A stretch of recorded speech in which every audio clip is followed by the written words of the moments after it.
Hello everyone, my name is Li Dan. This is my midterm project for CIS class with Professor Viola. Professor Viola wants us to pick something that interests us, so I decided to analyze the property sales for all 5 boroughs in New York City from 2005 to 2016. I downloaded my data from NYC Department of Finance. I have the source link here. So I download the annualized sales update here. And as you can see, I have to download each workbook for each borough, which I have 5 workbooks that I have to download, and then I have to merge them together into one workbook. As I was trying to figure out the best way to merge different worksheets into one worksheet, I found a website that teaches you how to do that. So for those who already knew how to merge different worksheets into one worksheet, you can just ignore this. But for those who don't, I want to share this with you because I think it's very helpful actually. So let's open this one, and then I have another workbook that I have opened. So this is the workbook that I had before I merged them into one worksheet. And let's say you have like just a few tabs and you want to merge them into one worksheet. You can just copy and paste, of course. But let's say you have like 20 or 30 different tabs and then you want to merge them into one worksheet. Copy and paste is going to cost a lot of time, but using the code here is going to save you a lot of time. So I want to do, let's do what this website says. So it wants you to click Alter and F11. And then you're going to be in this window, which is the Microsoft Visual Basic for Application window. And then it says you want to click Insert, and then you click More, and then another window is going to pop up, and it tells you to copy and paste the code here.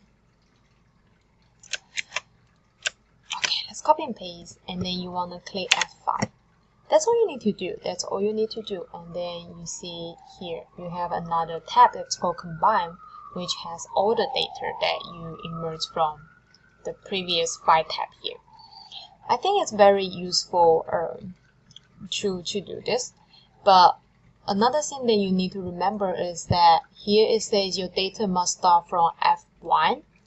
Otherwise, the code is not going to take effect, which means you can't emerge worksheet with headers, because with headers it's not going to work.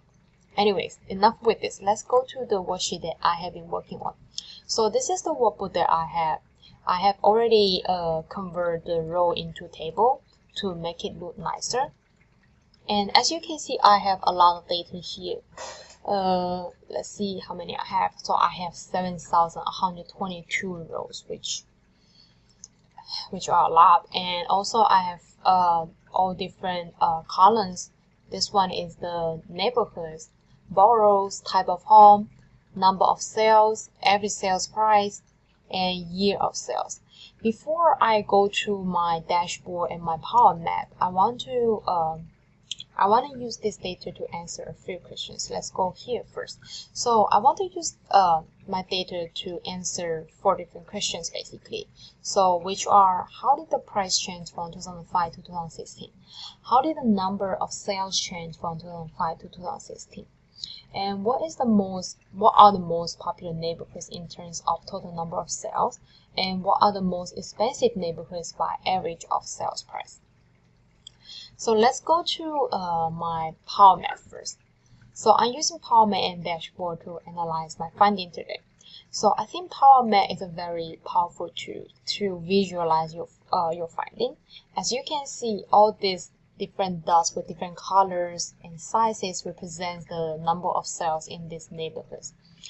The different color represents different boroughs, which we have 5 boroughs. That's why we have 5 different colors. And then the number of sales represents the size of the dot represents the number of the sale. So the bigger the size the dot is, the greater the number of the sales is.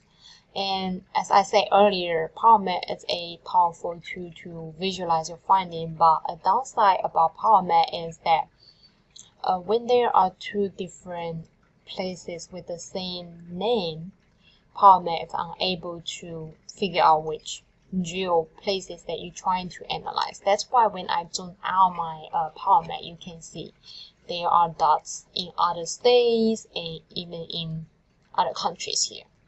So I'm trying to add another column here before to fix my data in New York City, but it's not working. So if any one of you know how to make your power map be more accurate, feel free to share with me, and I will really appreciate if you share it with me. So let's go to the dashboard that I created. Here is the dashboard that I created from the data. As you can see, I have 5 different pivot charts and 3 different slicers. The first 2 charts are the price trend from 2005 to 2016 and also the number of sales change from 2005 to 2016. The reason why I'm interested in this is that I wanted to see how the price and number of sales changed during the financial crisis. The 2008 financial crisis period. As we can see, both the price and the number of sales dropped during the between 2008 to 2012, which is what I would assume even before I see this chart. And then the third chart I have is the top 8 popular neighborhoods, and then the first one is the most expensive neighborhoods, and then the last chart is a pie chart, which is the number of sales by borough. And you can see, and also the slicers are powerful tools to analyze your data as well. We can play around with this. Let's say you want to see what's happening in one family home. So as you can see in one family homes, the price in 2008 the price dropped, and then it went up again in 2009, and then now it has hit historical high in 2015.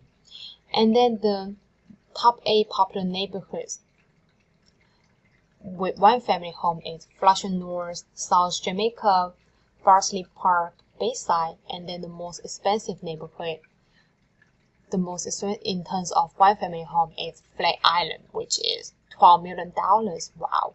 And then Upper East Side, 59th Street to 79th Street, Greenwich Village Central. And then with one family home, as you can see in the pie chart, Queens dominated sale with 51%, and Staten Island with 24%, and with Manhattan only 1% of the sale. I guess not a lot of people can afford a home in Manhattan. And also, let's clear the filter data. Let's say you want to analyze what's happening in Queens. And in Queens. So in Queens, as you can see, the price actually dropped between the financial crisis period, and then the number of sales didn't change a lot, but it has been decreasing steadily.